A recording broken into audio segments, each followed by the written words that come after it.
Hello दोस्तों, सभी से नमस्ते प्रणाम। तो आप लोग कैसे हैं? आशा करते हैं सभी लोग अच्छे होंगे, स्वस्थ होंगे, मस्त होंगे। और स्वागत करते हैं अपने यूट्यूब चैनल पे।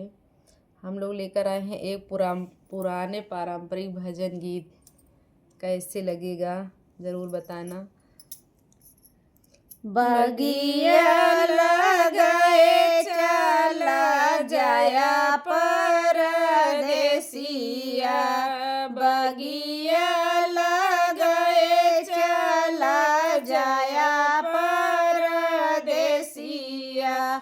अगले बगल लया निभुनाव रंगिया, अगले बगल लाया निभुनाव रंगिया। बिचवा में नींबू लगाया परदेसिया, बिचवा में नींबू लगाया परदेसिया। बगिया लगाए चला जाया परदेसिया। तारा खोदाया इनारा खोदाया, तारा खोदाया इनारा खोदाया।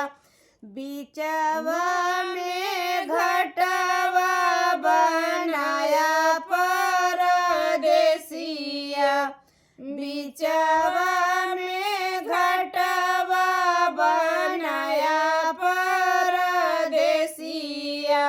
बगिया लगाए चला जाया परदेसिया। महला उठाया दुई महला उठाया, महला उठाया दुई महला उठाया। झकायू के खिड़की बनाया परदेसिया, झकायू के खिड़की बनाया परदेसिया। बगिया